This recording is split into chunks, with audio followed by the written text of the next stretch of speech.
Выехал из Берлина, проехал уже 100 километров и уже начинает темнеть. 3 часа дня.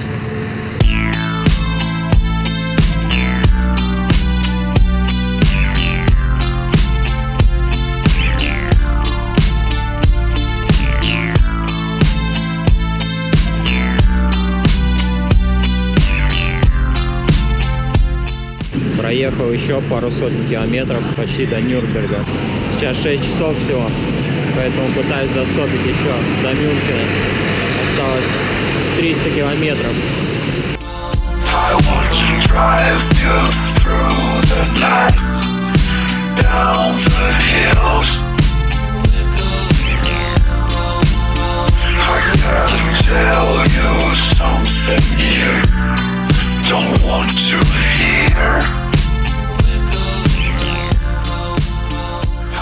И вот уже когда я почти начал отчаиваться и думать о том, что сегодня я не упаду в Мюнхен, я сразу застопил машину до Мюнхена на 300 километров. И уже что-то я подумал, что это часа на 3, но потом я вспомнил, что я же в Германии. Здесь скорость 200 км в час, это нормально на дороге. Доехал я сюда за 1,5 часа. Всего за день, получается, я проехал чуть меньше 600 километров. Неплохо. Сейчас пытаюсь найти, где бы здесь переночевать. Надо найти какой-нибудь парк. Переночевал сегодня в палатке вот в этом парке. Никто не потревожил. Хотя главное тут это проснуться первым, пока не проснулись какая-нибудь утренняя смена полиции, которая бы прогуливалась по этому парку, или какие-нибудь стукачи, которые могли бы позвонить в полицию. Потому что это не Норвегия, и спать здесь в палатках не везде можно. Точнее, почти нигде нельзя. Сейчас всего 8 утра. Солнце только дает.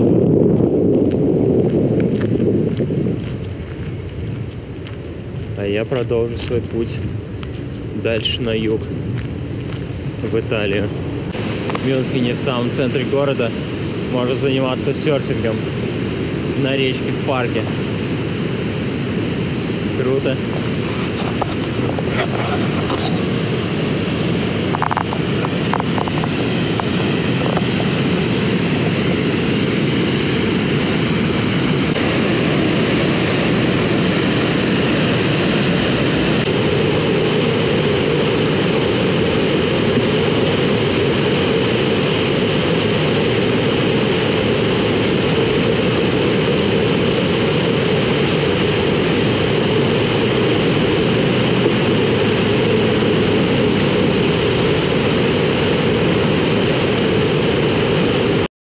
Наконец-то пейзажи сменились, появились горы. Я добрался до Австрии. Тут все выглядит намного лучше. Сейчас нужно проехать через всю эту Австрию. Это немного. И тогда я уже буду в Италии. Сегодня проехал почти 300 километров. С утра выехал из Германии, потом днем в Австрии был, и сейчас уже в Италии, в каком-то маленьком городе Болзано, который находится на высоте 500 метров. И здесь холодно. Хотя в Мюнхене сегодня было довольно жарко. И в Австрии было аж 16 градусов. Но ночью здесь холодно. Что мне здесь не нравится уже в Италии, как и в Испании, впрочем, то, что здесь магазин работает до часов 7-8. То есть, если ты не успел ничего купить, то все.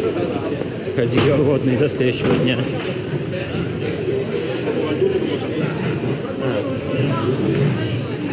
Завтра попробую застопить до Словении. В Италию что-то я не хочу ехать, потому что потом придется обратно, а здесь тогда уже будет холодно в декабре. Поэтому я думаю сразу же через Словению, Хорватию и в Грецию. Еще через какую-то страну. Пока что здесь не очень тепло. Нужен дальше, на юг. Шел я по улице и случайно наткнулся на одно место, которое я недавно случайно видел в новостях. Здесь якобы это типа произведение искусства, что-то типа вечеринки. И это случайно убрали уборщики как-то. И об этом написали в новостях во многих. И вот случайно я наткнулся сейчас. Бывает. Сейчас весело было. Пока я сидел в городе вечером, я отправил 3 запроса по каучсерфингу. Подождал немного, час, наверное, и решил идти из города. Дойти как раз до места, где можно уже стопить завтра. Думал палатку где-нибудь там поставить. Проверяю интернет, и мне как раз приходит ответ, что да, приходи. И адрес в городе. Короче, я прошел из города 5 километров. И сейчас нужно идти обратно до эти 5 километров. Причем нужно идти поскорее, потому что сейчас 10 часов. И как бы час ходьбы, это 11 уже будет. Это не очень как-то. В Италии очень трудно найти хорошее место для стопа. Потому что здесь такие ужасные развязки, особенно из городов. Поэтому, когда я стопил на въезде на автобан, за 40 минут я только застопил 2 машины в противоположную сторону, и в итоге я согласился с последней, чтобы проехать 50 километров назад до заправки и перейти на другую сторону. Там тоже заправка. Так что я думаю, это даже лучше будет. И по пути на эту заправку я нашел сад с яблоками. Тут уже, в принципе, их все собрали, но некоторые не заметили. И я здесь набрал, наверное, 1,5 килограмма яблок хороших. Вот, как там, например, висит.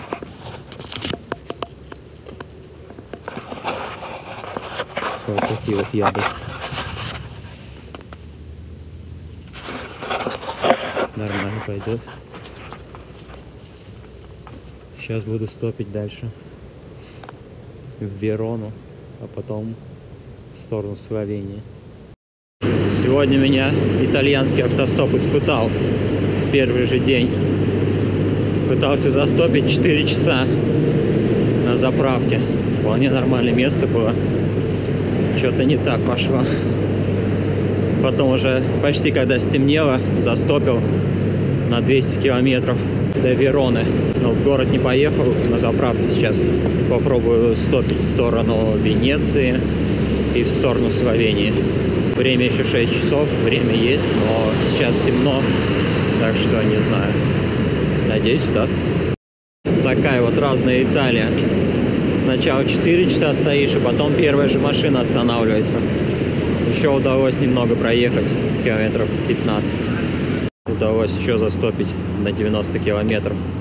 До Словении осталось еще 130. Вчера простоял здесь еще часа 2, наверное, 1,5. 4 машины остановилось, но все ехали, сворачивались с автобана в города ближайшие. А мне туда не надо. Ночи здесь по-прежнему холодные. Зима меня преследует. В Италии какой-то ад с Wi-Fi открытым. Его нигде нету. А если он есть, то он не работает. Впрочем, так же и в Испании. Кажется, по стране можно судить уже по наличию рабочего Wi-Fi открытого. На дворе 21 век. Интернет, можно сказать, бесплатный уже. Они не могут до сих пор его сделать. Добрался до города Триест в 10 километрах от границы со Словенией. Теперь нужно выйти из этого города 8 километров до нормальной точки, где можно стопить в сторону Словении. Снова вечер. Да уж, путешествовать в зимнее время не очень. Как раз из-за того, что так быстро темнеет. Уже 8 часов вечера. И сейчас начинается небольшой дождик, туманище. В принципе, можно было заночевать. Но я посмотрел прогноз погоды. И оказалось, что ночью начнется дождь, и будет он весь следующий день.